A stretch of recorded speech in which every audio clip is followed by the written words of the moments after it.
अस्सलाम वालेकुम। तव्हां ॾिसी रहिया टीएन न्यूज़। ख़बर शामिल करूं था घारो खां। घारो टाउन कमेटी अमले जे हिकु मख़सूस ग्रोह पारां टाउन अमले ऐं आफीसरन ख़िलाफ़ बिला जवाज नाज़ेबा ॿोली इस्तेमाल करण ऐं कमनि में रुकावटूं विझण ऐं अमले खे हरासान करण ख़िलाफ़ सोइन टाउन मुलाज़िम कमु छॾे हड़ताल कंदे शहर में एहतजाजी रैली कढी ऐं पंहिंजो एहतजाज रिकॉर्ड करायो। इन मौक़े ते मुज़ाहिरे खे ख़िताब कंदे टाउन जे मज़दूर अॻवान हशमत जोखियो, सैनिटेशन इंचार्ज सैयद ताज शाह, सैयद अबरो शाह, सलमान शेख ऐं ॿियनि ॿुधायो त असां ईमानदारीअ सां शहर खे साफ़ सुथरो रखण वारे कम में मसरूफ़ आहियूं। बरसाति में पिणु असां ॾींहुं राति हिकु करे महिनत कई ऐं शहर खे साफ़ सुथरो रखी शहरियुनि खे नुक़सान खां बचायो। सफ़ाई जे हवाले सां पिणु असांजूं ख़िदमतूं कंहिंखां बि लिकियल न आहिनि। असांजो अमलो राति ताईं बि कचरो करण वारे कम में मसरूफ़ आहे। शहरनि खे वाटर सप्लाई जूं पिणु बहितरीन सहूलियतूं फराहम आहिनि, जॾहिं त तरक़ियाती कम पिणु हलंदड़ आहिनि। वधीक स्पेशल ग्रांट पिणु मंज़ूर कयल आहिनि। असांजे कमनि मां शहर जो मौजूद ऐं बाशऊर तबिक़ो मुतमइन आहे, पर कुझु अनासिर बिला जवाज़ असांजे अमले ऐं आफीसरनि ख़िलाफ़ नाज़ेबा ॿोली इस्तेमाल करे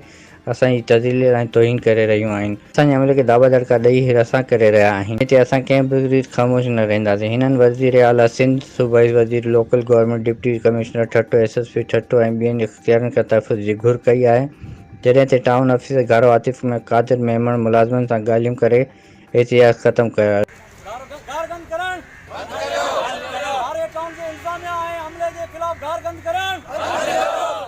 असांजे खिलाफ गुथा लफ़्ज़ ॻाल्हाइण, असांजे खिलाफ गुंडा करण, घारे टाउन जे इंतज़ामिया ऐं मुलाज़मनि जे खिलाफ गार बंदि करण।